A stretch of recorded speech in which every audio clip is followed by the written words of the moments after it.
Now let's try to connect to our DVR locally using a PC on the local area network. We need to install the Remote Agent client software on the PC that we're going to use. Follow the steps and complete the installation program. You will see two new icons on the desktop, Remote Agent and Backup Player. Double-click the Remote Agent icon. This will start our Remote Agent client software program. Before we can connect to our DVR, we will need to set up the Remote Agent with the correct settings for our DVR system. First, click on the wrench icon to go to the local setup. Right-click on the word Sites and add a new group. You can give this group any name. Click on the newly formed group name and the blanks on the right side of the screen will open up. This is where we will enter our DVR information. You can give the DVR any name you want. Enter the IP address of the DVR exactly as we saw it before, 192.168.1.99. The client service port number is 6100. The username is admin, all capital letters, ADMIN. The default password is 1234. Below the password field, we must do our channel assignments. Click the drop-down boxes and select each channel, in order, up to the number of channels you are using on your DVR. If you're using the 16-channel version of Remote Agent, select the numbers so that you have 1, 2, 3, 4 across the top row.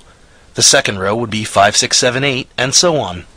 If you're using the new 64-channel version of the Remote Agent software, each row will have 8 channels.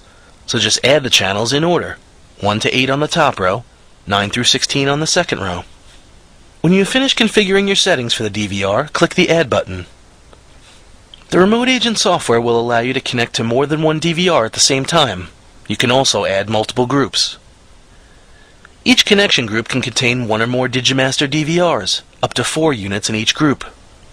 Now that we've entered our DVR information, we can click OK to go back to the main screen. Click the drop-down box and select the group name for your DVR. Then click the Connect button, which is the left of the two buttons below the drop-down box. If the connection fails, you'll need to recheck your settings and try again. If all of your network settings still appear to be correct, try pinging the DVR from your PC. Let's click Start and Run, and in the open box type CMD. From the command prompt type ping, P-I-N-G, space, and the IP address of the DVR, 192.168.1.99. If the connection fails, you will see messages that say Request timed out. If the ping is successful, you will see replies from the IP address of the DVR. If the connection dialog says you're connected, but the video of all the channels is still black, it's possible we'll need to make one more change in our local setup. Click on the Configuration tab. Then click the video setting GDI. This is a video card compatibility mode setting that should fix the video on most PCs that are having this problem. Click OK, then close and restart the Remote Agent software. Select your group name from the drop-down box, and then click the Connect button to try again. Once we've successfully connected and we're seeing video, we can use the Remote Agent software to see both live view and playback video from our DVR system. To view playback video, click on the magnifying glass icon to flip over to the playback side of the software. Here we can search the DVR using our date and time entry, the video timeline, and our play controls. Also, we have the ability to remotely configure our DVR by clicking on the gear icon to go to the Remote Setup menu. The system will ask you to confirm your admin password before allowing access. In Remote Setup, you can configure most of the same settings that you can from the DVR, with some limitations.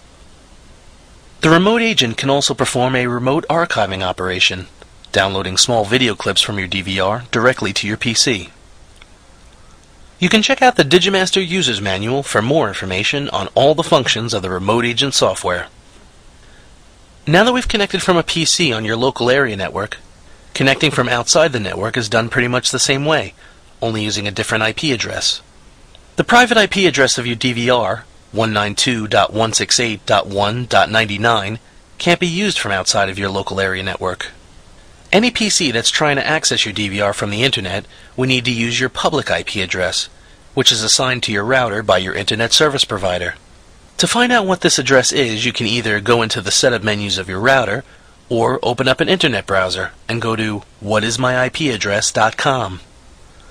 When you go to that site, it will load a page which tells you what your current public IP address is. Also, in order for someone to connect to your DVR from outside the network, you'll need to enter some port forwarding settings into your router. You will need to create port forwarding entries for both the client service port 6100 and the web service port 80. Both entries will use protocols TCP and UDP, and both will point to the private IP address of the DVR, 192.168.1.99. For more information on how to set up port forwarding on your specific model of router, you can go to portforward.com and check out their setup guides. Once you've added your port forwarding entries, you can attempt to connect to your DVR from somewhere over the internet, using the public IP address that we found before. You would set up the remote agent the same way you did before, this time using the public IP address. The port number, username, and password would still be the same. Of course, we understand that networking can be complicated, and if you have any problems getting this to work, feel free to call GANZ technical support for assistance. Well, that's all for part 4 of the Digimaster training video series. If there's any topics you'd like to see covered in upcoming chapters of the Digimaster training video series, send us an email. The address is trainingvideo@cbcamerica.com.